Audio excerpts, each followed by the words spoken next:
Bonjour, nous allons parler de l'embolie pulmonaire. Alors déjà, à l'examen clinique, on va faire la recherche des facteurs de risque de maladies thromboemboliques veineuses. On va rechercher les signes fonctionnels respiratoires comme la dyspnée, la douleur basithoracique, la toux, l'hémoptysie. Et on va faire une auscultation pulmonaire qui sera normale. On va rechercher des signes généraux comme un fébricule ou une tachycardie. Et on va rechercher des signes de gravité. En faveur d'une embolie pulmonaire massive, on aura un choc cardiogénique avec hypotension, tachycardie, polypnée, marbrure et cyanose. On aura un cœur pulmonaire aigu avec signe d'insuffisance ventriculaire droite ou une détresse respiratoire avec signe d'hypoxie et signe de lutte ou d'épuisement. L'auscultation pulmonaire sera normale. Pas d'argument pour un asthme, donc pas de sibilant. Pas d'argument pour une atteinte alvéolaire, donc pas de crépitant. Pas d'argument pour un pneumothorax, donc le murmure vésiculaire sera présent. Et en faveur d'une embolie pulmonaire grave, on aura tachycardie, malaise, syncope. Et on va rechercher des signes de phlébite. L'examen clinique permet le calcul d'une probabilité clinique pré-test d'embolie pulmonaire. Elle est, enfin, la probabilité clinique, elle est faible, intermédiaire ou forte. Les examens complémentaires systématiques de première intention, on fera les gaz du sang, qui montrera une hypoxémie, une hypocapnie par hyperventilation, un effet shunt, c'est-à-dire que la PaO2 plus la PaCO2 sera inférieure à 120 mm de mercure. C'est aspécifique et les gaz du sang peuvent être normaux. À l'ECG, on aura une tachycardie sinusale et on pourra avoir des signes de surcharge ventriculaire droite avec bloc de branche droit, rotation axiale droite avec aspect de S1Q3 et onde négative de V1 à V3.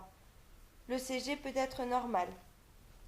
À la radiographie du thorax, on aura une hyperclarté d'un émichant pulmonaire, des atelectasies en bande, une surélévation de la coupole diaphragmatique, un épanchement pleural. On peut voir un infarctus pulmonaire avec une opacité triangulaire à base pleurale. La radiographie du thorax peut être normale et elle permet d'éliminer un diagnostic différentiel comme l'OAP, la pneumopathie infectieuse ou le pneumothorax. On va utiliser les scores de probabilité clinique pour guider la prescription des examens complémentaires. C'est le même principe que pour la thrombose veineuse périphérique. Alors,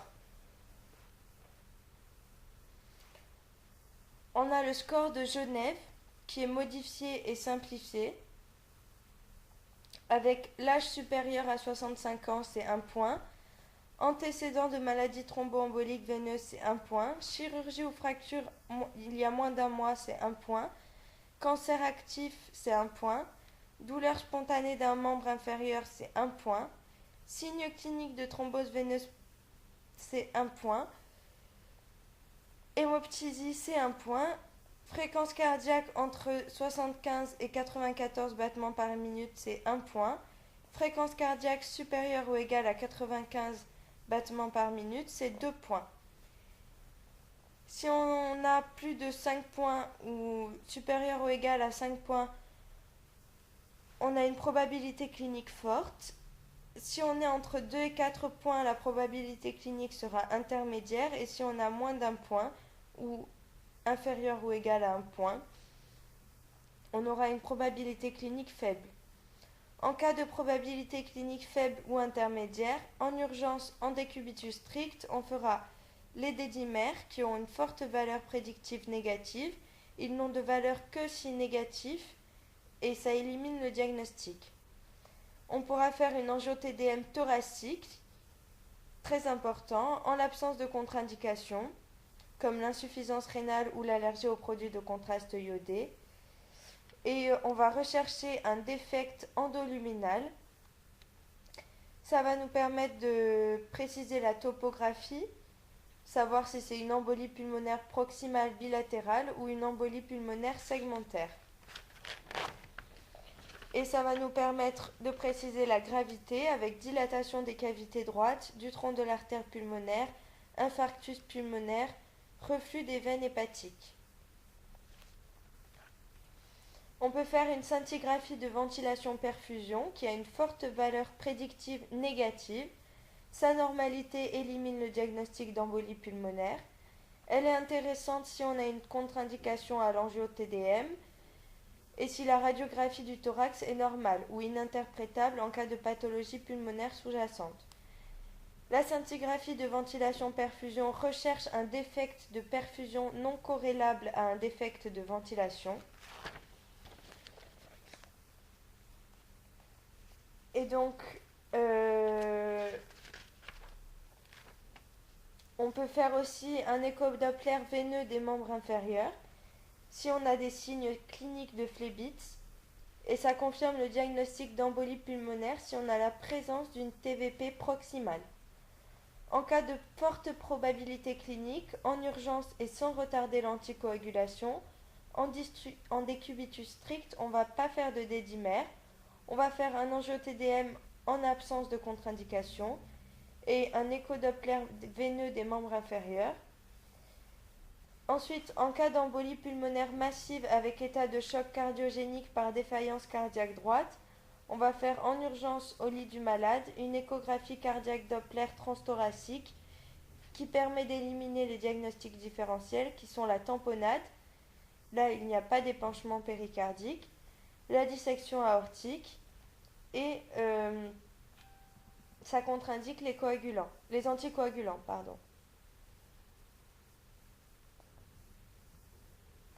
On pourra voir un cœur pulmonaire aigu avec des signes directs.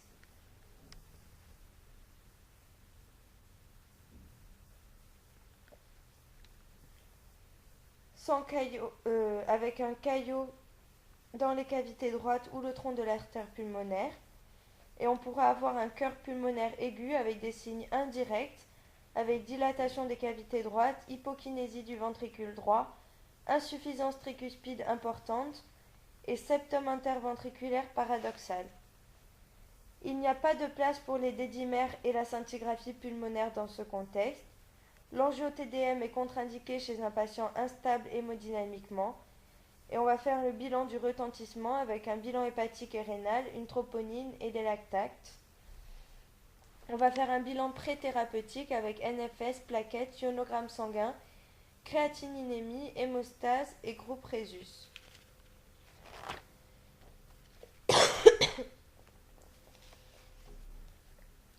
Une fois le diagnostic d'embolie pulmonaire posé, on va stratifier le risque avec le score SPSI.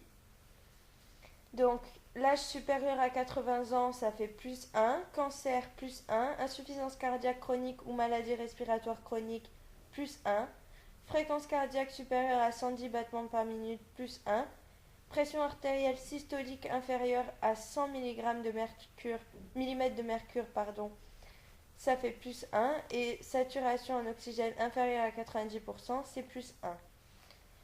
On a un risque de mortalité faible si le SPSI est égal à 0, sinon le risque de mortalité est élevé.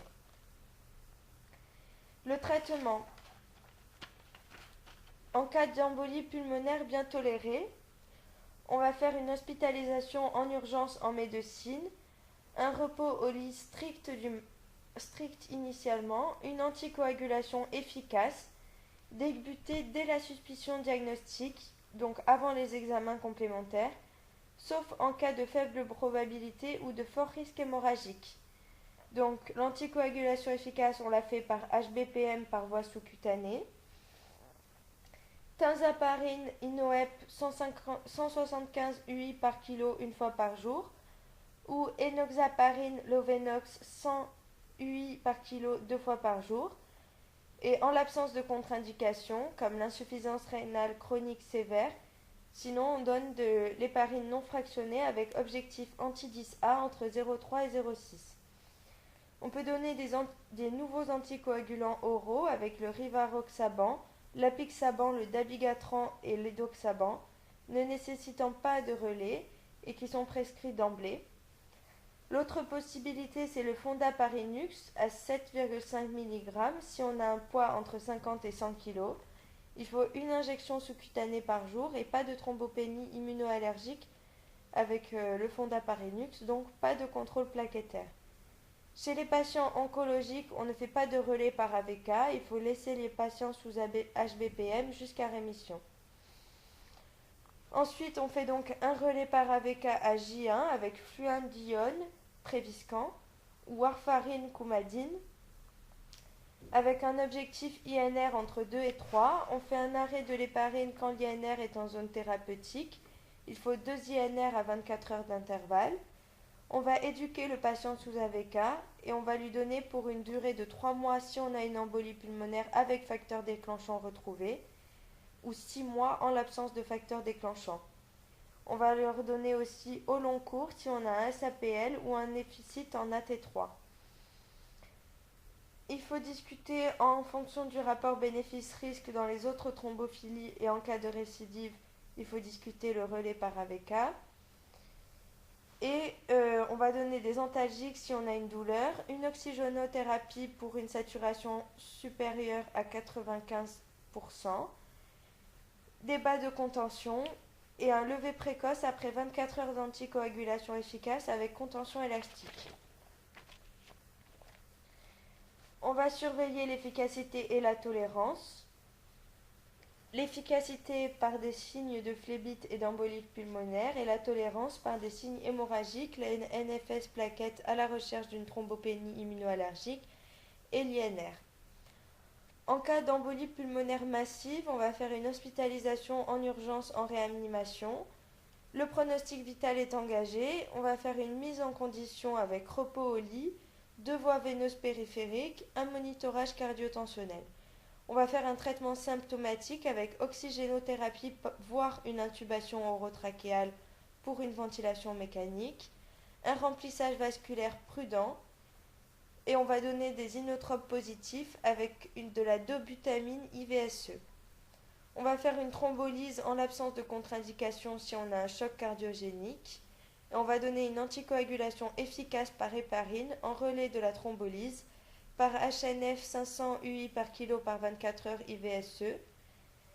Les HBPM sont contre-indiqués en cas d'embolie pulmonaire grave.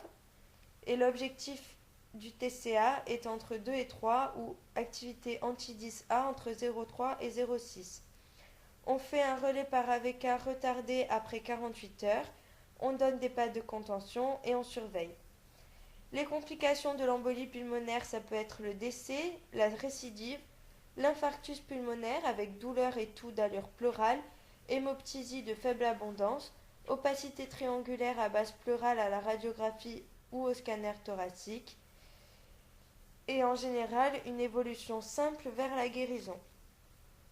On peut avoir aussi comme complication une embolie paradoxale par hyperpression pulmonaire, reperméabilisation du foramen ovale responsable du shunt droit-gauche, une embolie artérielle dans la grande circulation avec embolie cérébrale ou coronaire.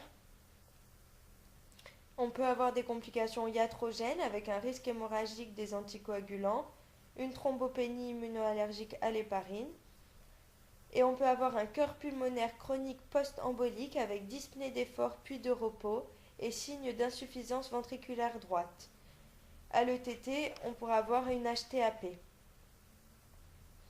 Le bilan étiologique, c'est le bilan à la recherche d'un cancer ou d'une thrombophilie. Et la surveillance, ça va être la surveillance du traitement anticoagulant avec éducation du patient sous AVK, surveillance des signes hémorragiques, surveillance d'un surdosage ou d'un sous-dosage, on va faire l'INR souvent, arrêt des facteurs favorisants, contre-indication aux œstroprogestatifs, prise en charge d'un cancer, éducation du patient et perte de poids. Et enfin, on va faire une prévention de la maladie post-phlébitique avec poursuite des bas de contention. On va faire une ETT à la recherche d'une HTAP séquelaire. On va faire une scintigraphie, ventilation, perfusion discutée à la fin du traitement. Et un écho-doppler veineux de contrôle si on a une phlébite initiale à la fin du traitement par AVK. Voilà, c'était tout pour l'embolie pulmonaire.